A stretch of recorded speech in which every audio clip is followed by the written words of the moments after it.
Hello friends, welcome to my YouTube channel the web pace education.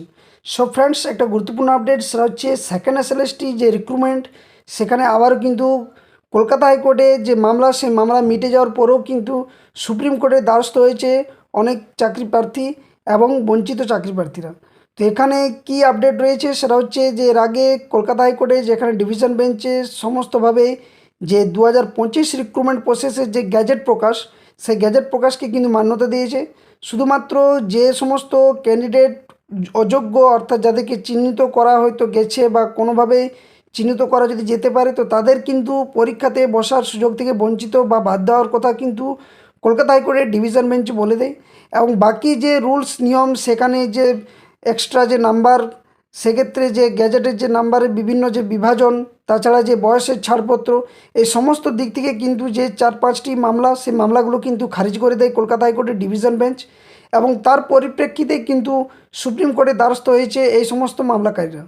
তো ভিডিওর মধ্যে দিয়ে সমস্ত ডিটেলস আপডেট আলোচনা করব যে এখানে সুপ্রিম কোর্টে কবে এই মামলার শুনানি হতে চলেছে, কত নম্বরে শুনানি হবে, এর ডিফেক্ট লিস্টে কী রয়েছে, বা এই মামলার বিষয়ে পর্ষদের তরফ থেকে, এসএসসি তরফ থেকে কী আপডেট আসছে, সমস্ত বিষয় কিন্তু আলোচনা করব। তো যারা চ্যানেলে নতুন আছেন অবশ্যই বলবো চ্যানেলটি সাবস্ক্রাইব করুন, পাশে থাকা বেল নোটিফিকেশন অন করুন এই ধরনের সমস্ত গুরুত্বপূর্ণ news, notification, education, case update জানার জন্য।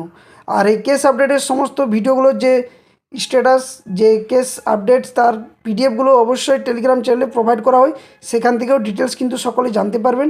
তার জন্য বলবো ভিডিও ডেসক্রিপশন বক্সে যে অফিসিয়াল টেলিগ্রাম চ্যানেল লিঙ্ক এবং ফেসবুক পেজ লিঙ্ক দেওয়া থাকবে, সেখানে অবশ্যই যুক্ত হয়ে যাবে, ওখান থেকে পেয়ে যাবে ডিটেলসগুলো। তো প্রথমে আমরা দেখা যাক যে সুপ্রিম কোর্টের যে কেস স্ট্যাটাস কী রয়েছে। তো এখানে যে কেস ডায়েরি নাম্বার, সেটা হচ্ছে 3851/2025। এটা হচ্ছে নতুন করে যে সুপ্রিম কোর্টে দ্বারস্থ হয়েছে পিটিশনাররা, সেটা যেখানে কলকাতা হাইকোর্টে অলরেডি খারিজ করে দেয়, তারপর কিন্তু সুপ্রিম কোর্টে দ্বারস্থ হয়। কেসের যে মূল মামলা, সেটা হচ্ছে Arunima Pal versus the states of West Bengal.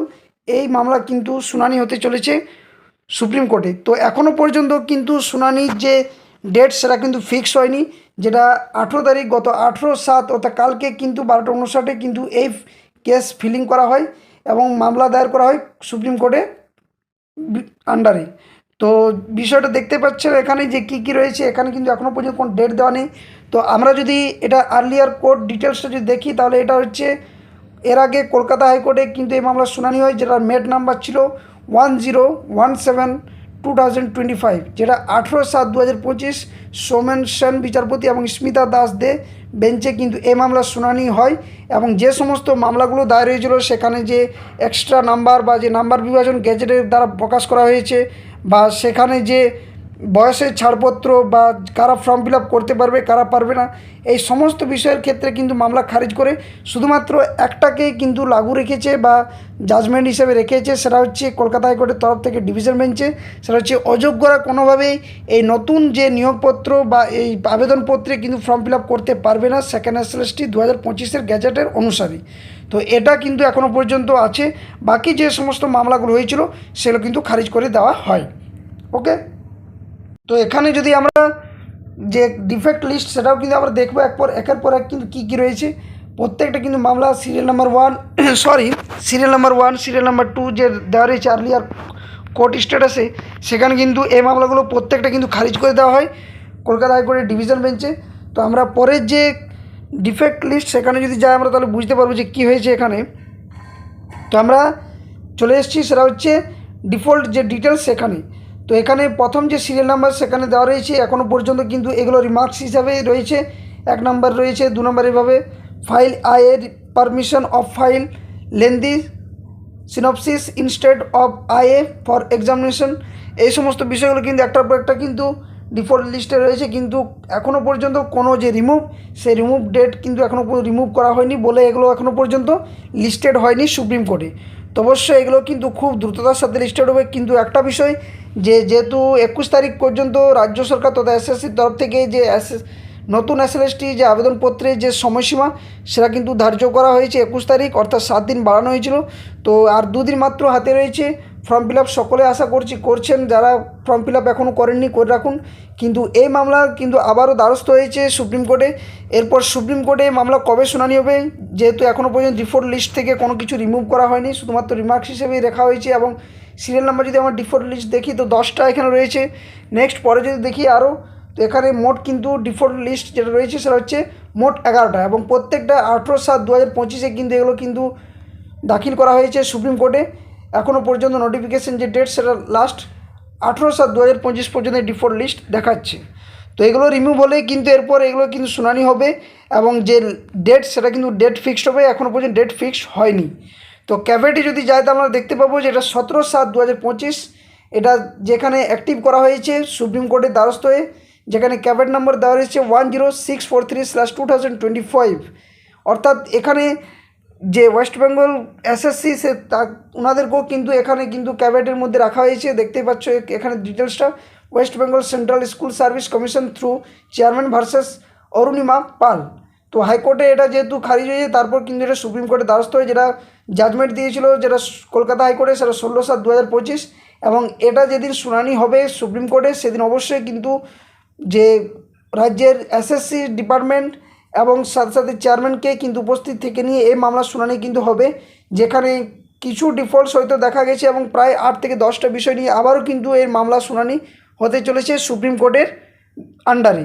তো কী মামলার রায় আসে সেটা এখনও পর্যন্ত কিন্তু বলা যায়নি, কারণ এখনও পর্যন্ত কোনো ডেট ফিক্সড হয়নি কবে শুনানি হবে এবং কোন বিচারপতিরা শুনবেন, কত নম্বরে শুনবেন, এই কোনো কিছু আপডেট কিন্তু আসেনি। তো যে বিষয়গুলো সামনে ধরা পড়েছে সেগুলো একটু ডিটেলস আমি বাংলাতে ব্যাখ্যা করছি। তো ভিডিওটা শেষ পর্যন্ত সকলে দেখুন এবং লাইক শেয়ার অবশ্যই করবেন এবং চ্যানেল নতুন থাকলে সাবস্ক্রাইব করবেন। তো কি বলছে না এসএসসি এসএলএসটি 2025 আপডেট কি না, হাইকোর্টের রায়কে চ্যালেঞ্জ সুপ্রিম কোর্টে, সামনেই পরীক্ষা, কেন শুনানির দিন ধার্য হলো না এখনও, দেখুন আসল কারণ। তো এসএসসি এসএলএসটি 2025 স্কুল সার্ভিস কমিশনের দ্বিতীয় এসএলএসটি 2025 যে পরীক্ষা তার বিজ্ঞপ্তি নিয়ে আইনি লড়াই অব্যাহত। কলকাতা হাইকোর্টের রায়কে চ্যালেঞ্জ জানিয়ে মামলাকারীরা এখন সুপ্রিম কোর্টে দ্বারস্থ হয়েছেন।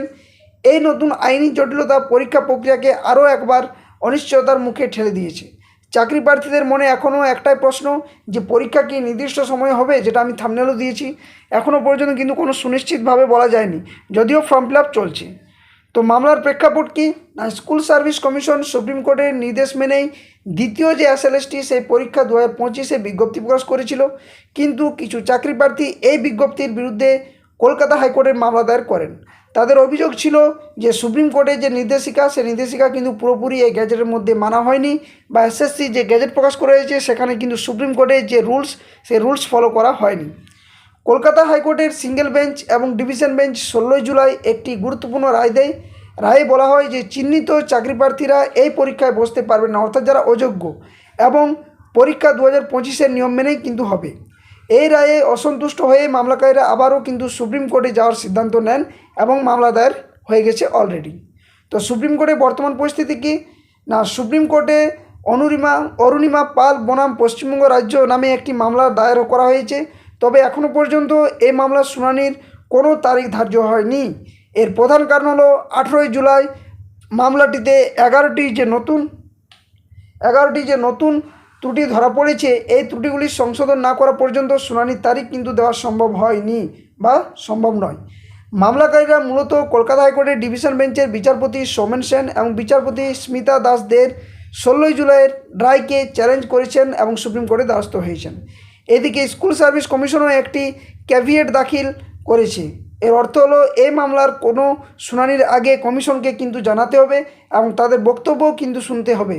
তো এটাই হচ্ছে ক্যাভিয়েটের মূল বিষয়, এবং দেখতেই পেয়েছেন সকলে যে আমি ক্যাভিয়েট যে বিষয়টা সেটা দেখালাম ওখানে কী রয়েছে। তো ভবিষ্যৎ কী রয়েছে এই মামলার না, দ্বিতীয় এসএলএসটি পরীক্ষার ফর্ম পূরণের শেষ তারিখ 21 জুলাই পর্যন্ত বাড়ানো হয়েছে। পরীক্ষার সম্ভাব্য তারিখ হিসেবে 7 ডিসেম্বর এবং 7 সেপ্টেম্বর এবং 14 সেপ্টেম্বরের কোথাও কিন্তু ঘোষণা করা হয়েছে। আইনি বিশেষজ্ঞরা এখানে মনে করছেন যে যদি সোমবারের মধ্যে মামলার ত্রুটিগুলি শুধরে নেওয়া হয় তাহলে শীঘ্রই শুনানির নতুন তারিখ ঘোষণা হতে পারে। এখন দেখার বিষয় যে সুপ্রিম কোর্ট এই মামলায় স্থগিতাদেশ দেয় কি না। যদি স্থগিতাদেশ দেওয়া হয় তাহলে পরীক্ষা পিছিয়ে যেতে পারে, আর যদি তা না হয় তাহলে পরীক্ষা নির্দিষ্ট সময়ে কিন্তু হওয়ার সম্ভাবনা রয়েছে। তো এই মুহূর্তে সমস্ত চাকরি প্রার্থীদের পরামর্শ দেওয়া হচ্ছে কি না তারা যেন কোনো গুজবে কান না দিয়ে শুধু অফিসিয়াল বিজ্ঞপ্তি এবং আইনি প্রক্রিয়ার দিকে নজর রাখেন এবং পরিস্থিতির উপর যে নজর রাখা হচ্ছে আমাদের তরফ থেকে তথা ইউটিউব চ্যানেলে বিভিন্ন ইউটিউব চ্যানেলে যেগুলো দেখানো হচ্ছে অবশ্যই সেগুলো সঠিক তথ্য জেনেই কিন্তু ফলো করার চেষ্টা করবেন এবং সকলেই নিজের প্রিপারেশন অবশ্যই চালিয়ে যাবেন। তো এখনও পর্যন্ত সেরকম যে মামলা সে মামলার আপডেট আসেনি, শুধুমাত্র মামলা দায়ের হয়েছে। যদি স্থগিতাদেশ দেয় তাহলেই কিন্তু সুপ্রিম কোর্টে পিছোতে পারে। এই যে আবেদনপত্রের পর যে পরীক্ষার সময় সেই সময়সীমার কিন্তু দিন ধার্য পরবর্তী ক্ষেত্রে পরিবর্তন হতে পারে। তো এখনও পর্যন্ত এই মামলা শুধুমাত্র লিস্টেড হিসাবে রাখা হয়েছে, কিন্তু কত নম্বর লিস্টেড বা কবে কবে শুনানি হবে সেটা কিন্তু এখনও পর্যন্ত দিন ধার্য হয়নি। তো এই ছিল মূল আপডেট এসএলএসটি পরীক্ষা নিয়ে বা কেস আপডেট নিয়ে। দেখা যাক পরবর্তী আপডেট কী আসে। তো এই পরবর্তী আপডেট পাওয়ার জন্য সকলকেই বলবো চ্যানেলে নতুন হয়ে থাকলে অবশ্যই সাবস্ক্রাইব করবেন এবং পাশে থাকা বেল নোটিফিকেশন করবেন যাতে সমস্ত নিউজ নোটিফিকেশান আপডেট তথ্য পেয়ে যান। আর সাথে সাথে বলবো যে ডেসক্রিপশন বক্সে যে official Telegram channel, official Facebook page রয়েছে, দু জায়গাতে কিন্তু যুক্ত হয়ে থাকবেন যাতে করে সমস্ত আপডেট সঠিক সময়ে পেয়ে যাবেন একদম নিখুঁত এবং অথেন্টিকভাবে। ধন্যবাদ, সকলে সুস্থ থাকুন, ভালো থাকুন। এটাই ছিল আজকের আপডেট।